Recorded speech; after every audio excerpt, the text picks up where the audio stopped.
That night, the sound of Matins rises up from a chapel caught between triumph and sorrow, as news of how their youngest songbird has been taken gravely ill with fever and horrendous fitting.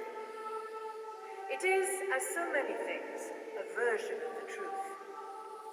As the voices rise up, Zuana pours a draught of hellebore poison down the young girl's throat. Because she has no idea how much poppy syrup she has drunk, she must assume the vial was full and must administer enough poison to empty her stomach, but not so much that it will kill her. It is a balance that no apothecary, however experienced, can be sure of. It does not take long for the first spasm to hit. Though by then she is almost unconscious, the agony is sharp enough to wake Serafina.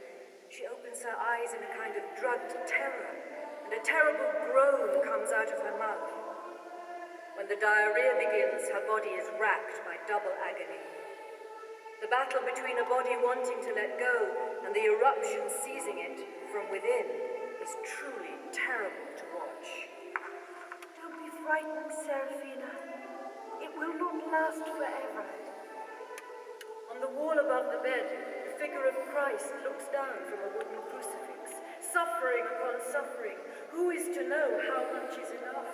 Which sins can be forgiven and which remain? Forgive me, Lord. Forgive me for not recognizing her pain.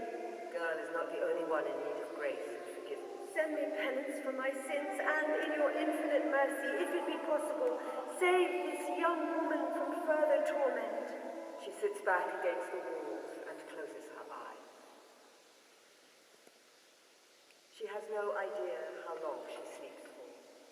She notices a muddy line of light under the door of the cell. It is day already. Outside, the sisters go about their business, moving quietly around them. Before the midday meal, the abbess comes, bringing Zuana a change of robes and food and fresh water from the kitchen.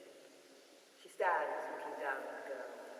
The face is calm now, the mouth slack, the lips blistered, where the poison of the draught scorched her. When was the last spasm? A few hours ago.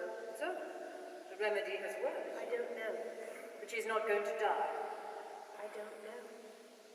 Later, Suaru Miliana comes to herself.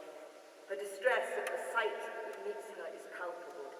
She sinks to the floor, hands clasped, lips moving almost before her old knees have found purchase on the hard ground. Zuana feels a lurch in her stomach. Does Umiliana see something she does not? Perhaps she knows she is dying. The room settles around her whispering intercession. Zuana listens, mesmerized by the older nun's flow. If only I could pray like that, she thinks. Pray with my whole being poured into each and every word. Pray as if I could hear him listening. Serafina's face has moved from pale to a kind of grey, and though her lips are open, it is hard to know if she is still breathing. It was too much, Zuana thinks. If not the poppy, then the hellebore. I gave her too much. God help me. We must keep praying for her. That is all we can do. The novice mistress takes hold of Zuana's fingers and squeezes them as she leaves. Do not despair, she says, as if she knows that this is one of Zuana's darkest temptations. You have done all that could be asked of you. He will know that. Oh, but I haven't, Zuana thinks. Not at all. And he will know that too.